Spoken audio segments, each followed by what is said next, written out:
Let's talk disability. When was the last time disability was a topic in one of your conversations? You might even wonder why you should talk about disability at all. So why does disability talk matter? First, it's quite common to have a disability. About 30% of the French population has at least one temporary disability, according to the latest STARZYK report. So people with disabilities are the biggest minority group in our society. We often do not know whether a person is disabled. 80% of disabilities are invisible. For example, we often cannot see and tell for sure whether a person is hard of hearing or visually impaired, has ADHD or autism, dyslexia, dyscalculia, or any other disability. In addition, many people hesitate to disclose their disabilities because they are likely to face negative attitudes, prejudice, and discrimination. Second, you might argue that you are not concerned. Neither you, your family members, nor your colleagues are currently disabled. Actually, it's not unlikely that you will join this minority group in the future. This is not to scare you, but to paint a realistic picture. You do not have to be born with a disability. Often, people become disabled over the course of their lives due to an accident, a sudden or progressive disease, or age-related changes. Third, but even if you are not directly concerned, you often benefit from disability talk. Do you know that our everyday lives change for the better when we accommodate and design with disabled people in mind? It's called the curb cut effect. Originally, the curb cut was implemented to help wheelchair users transition smoothly between pavement and the road.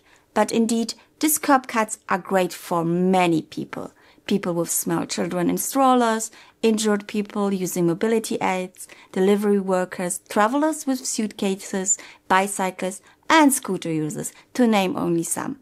We all have multiple examples of the curb cut effect in the business world.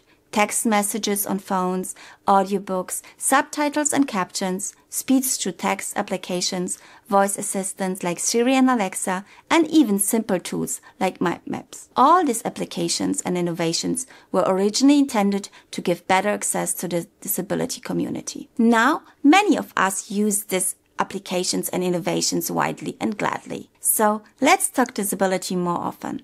Even if disability might not feel like a good conversation starter or an easy topic. Let's try. Next time, when starting a new project, think and talk about disability. Disability is not a bad word, so do not beat around the bush with calling them differently abled people or people with special needs. Most disabled people are happy when we call it as it is. They are disabled, period.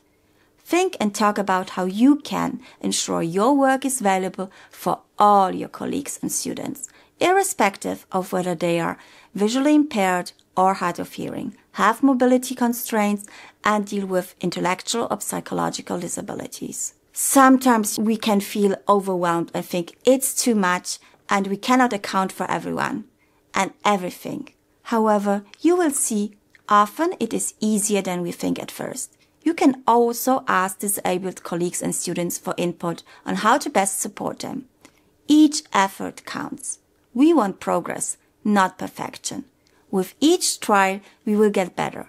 When we talk disability, we will help disabled employees and students feel seen and accepted. And additionally, we will all benefit from the curb cut effect and work in more accessible and inclusive organizations.